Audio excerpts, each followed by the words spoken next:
the serene waves of the Mediterranean are about to crash. For centuries, Carthage ruled in the west, Greece in the east. But there is one other, destined to take on both. This is the rise of Rome.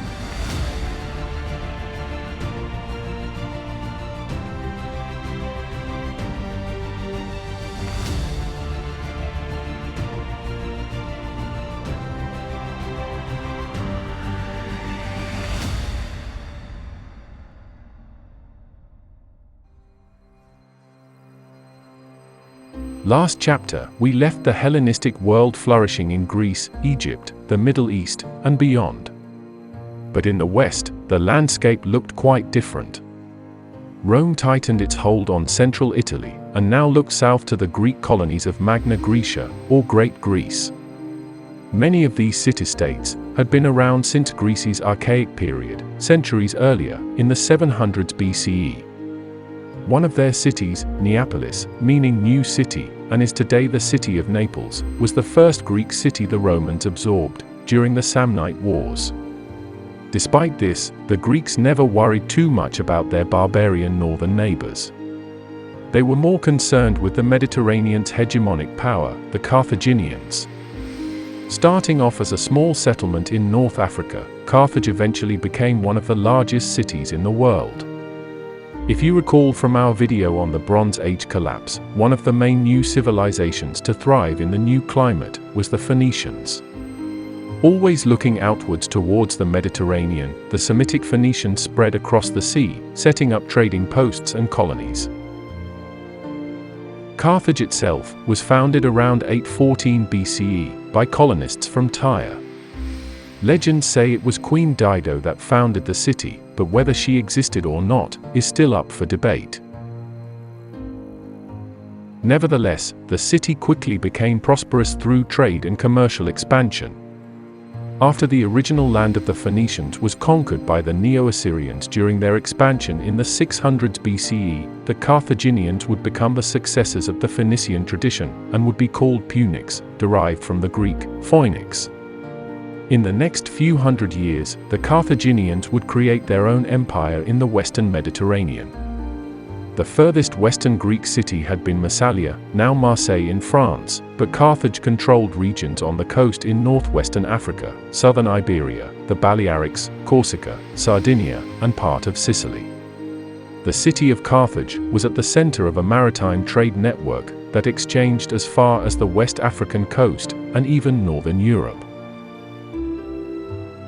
As with many ancient civilizations, there aren't many remaining documents, or records of life in Carthage, foreshadowing what is to come. Their religion was most likely similar to the Phoenician religion, like the polytheist Semitics from the Levant, but would over time create their own variation. Their main deities were Baal-Hamon, the chief god, and Tanit, goddess of war and fertility. While older sources state the Carthaginians practiced human sacrifice, there is still no definitive answer. Mass graves for children have been discovered though, leading historians to believe the Carthaginians performed rituals of child sacrifice, perhaps in times of drought. We are more certain that the Carthaginians developed a fairly unique government. It began as a monarchy, but was reformed in the 400s BCE. By the 300s BCE, Carthage was an oligarchic republic. At the top were two suffetes, or shopits.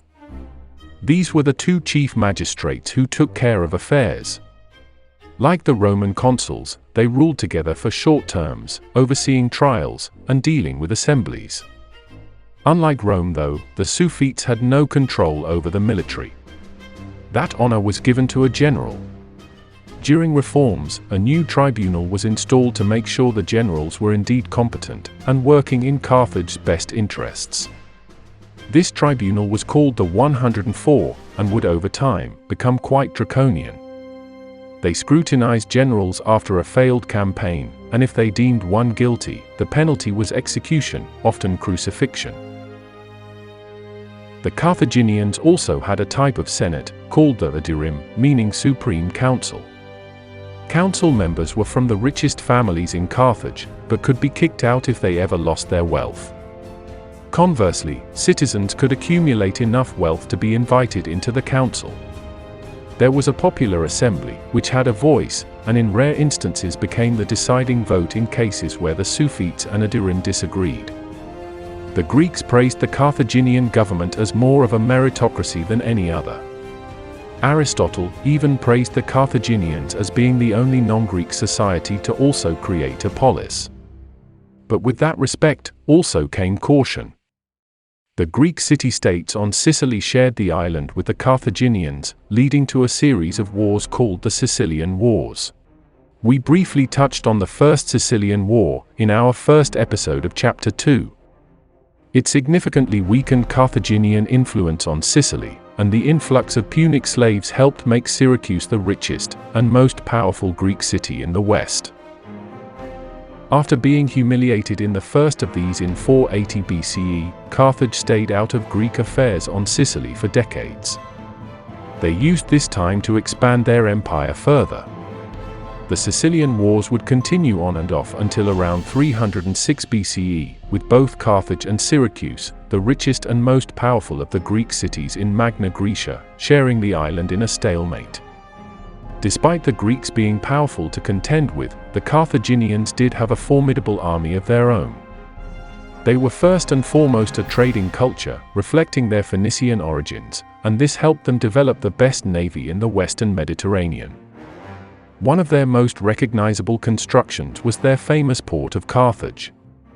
This was a kothon, or enclosed harbor, that could hold up to 220 ships. The Carthaginians employed citizen soldiers during the Sicilian Wars, including the Sacred Band of Carthage, an elite infantry force. By the end of the Sicilian Wars, though, they were destroyed. Because of the empire's relatively small population of citizens, the main crux of the army began to rely on foreign mercenaries and auxiliary troops.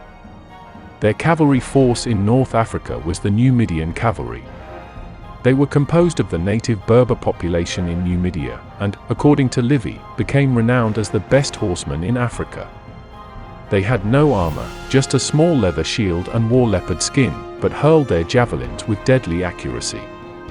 Another troop with even greater eagle-eye ability were the Balearic slingers. From the Balearic archipelago, these slingers would use the slingshot to snipe targets up to 400 meters, or 1,300 feet away. Hitting up to 160 kilometers, or 100 miles per hour, the rocks thrown by the slingers could kill instantly. An experienced slinger could accurately throw 7 stones per minute, more than once every 10 seconds. Infantry was mainly made up of Iberians and Celts. This was a true hodgepodge of troops from all over the empire, like we've seen with the Achaemenid Empire in the east. During the 2 centuries of wars over Sicily, though, to the north, Rome had been expanding. The Carthaginians knew of Rome, and even congratulated them during some of their previous campaigns against the other Italic tribes, but they certainly never thought Rome would be a threat, especially without a navy.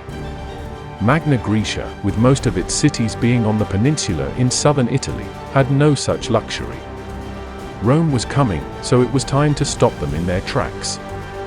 They called for aid from Greece itself. What they got was this man, Pyrrhus of Epirus.